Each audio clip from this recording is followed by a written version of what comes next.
Hi YouTube, कैसे हैं आप सब लोग। दोबारा से आपकी खिदमत में हाज़िर हैं एक छोटी सी वीडियो लेकर। नए फार्मर्स के काफ़ी सारे सवाल आए हैं कि उन्होंने बच्चे परचेज़ किए और जब भी उनके फार्म पे आए 2 या 3 दिन में वो मर गए।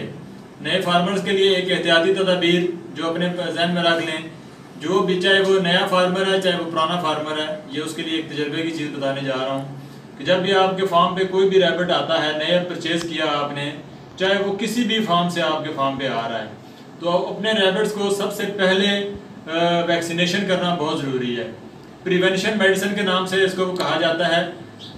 कॉक्सी का इलाज सबसे पहले आप उसको कॉक्सी की मेडिसिन दें। उसका तरीकाकार ये है, आगे मैंने बहुत सारी वीडियोस के अंदर भी शेयर किया है, लेकिन नए फार्मर्स के लिए दोबारा से बता देता हूँ। 3 ml डार्बिसोल मेडिसिन का नाम है, ये स्क्रीन के ऊपर जो है वो शो भी हो रही है। ये मेडिसिन आपको किसी भी वेटरनरी स्टोर से अवेलेबल हो जाएगी, अगर नहीं मिलती तो मलिक रैबिट फार्म से आपको इजीली अवेलेबल हो जाएगी।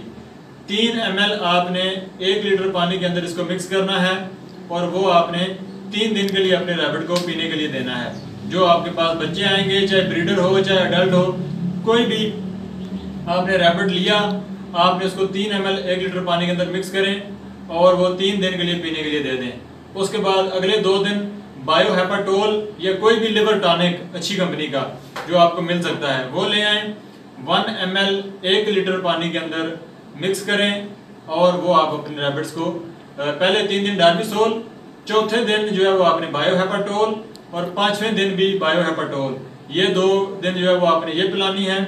फिर छठे दिन दोबारा से डार्बिसोल आपने बनानी है, छठे दिन, 7वें दिन और 8वें दिन, ये 8 दिन लगातार आपने ये कोर्स कंप्लीट करना है। पहले दिन आपने पहले 3 दिन के लिए डार्बिसोल 3 ml 1 लीटर पानी के अंदर, 2 दिन बायोहेपाटोल 1 ml 1 लीटर पानी के अंदर, फिर अगले 3 दिन 3 ml 1 लीटर पानी के अंदर, ये मिक्स करके अपने रैबिट्स को पिलाएं। जो भी नया फार्मर या जो भी नया रैबिट आपके फार्म पे आ रहा है, पुराने फार्मर्स के लिए ये है कि जो नए रैबिट्स लेते हैं उनके लिए ये मेडिसिन लाजमी है और नए फार्मर्स को लाजमी तौर पे ये मेडिसिन देना ज़रूरी है। फिर 2 दिन का गैप दें। उसके बाद एंड्रोफ्लॉक्सासिन, एंड्रो 20 के नाम से भी आती है, प्री एन के नाम से भी आती है। उसमें जो 10% का फार्मूला है वो बच्चों को 5 दिन के लिए 1 ड्रॉप, और जो ब्रीडर अगर आप लेके आते हैं तो 20 पॉइंट इंसुलिन सिरिंज के 0.2 cc पर kg, 1 किलो के खरगोश के लिए 20 पॉइंट आप उसको ये मेडिसिन पिलाएं 5 दिन के लिए। इंशाल्लाह ये दोनों मेडिसिन आप जो है वो अपने रैबिट्स को दें, आपका रैबिट जो है वो बिल्कुल तमाम तरह जो है वो डिजीज़ से बाहर निकल आएगा। इसके अलावा अगर आप कोई ब्रीडर खरगोश परचेज कर रहे हैं तो साथ ही आप उसको इक्विनिकुलाई का ट्रीटमेंट भी लाजमी कर लें।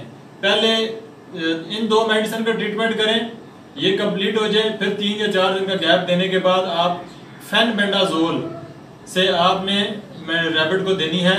बच्चों को नहीं, अपने ब्रीडर रैबिट्स को, जो अडल्ट हैं, जो ब्रीडर हैं, उनको 4 दिन के लिए आप या 5 दिन के लिए 0.2 cc पर kg, 1 किलो के खरगोश के लिए 20 पॉइंट फेनबेंडाजोल, ये जो स्क्रीन पे आपको हम दिखा रहे हैं, ये मेडिसिन आप जो है वो ले आएं और ये आपने 4 या 5 दिन के लिए उसको पिलानी है, ताकि आपका रैबिट तमाम तर जो है वो बीमारियों से पाक हो जाए, साफ़ हो जाए, उसके अंदर कोई बीमारी ना रहे और आपका रैबिट हेल्दी और एक्टिव रहेगा।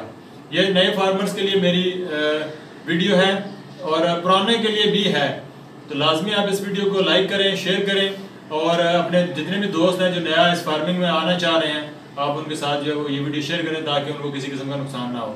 शुक्रिया।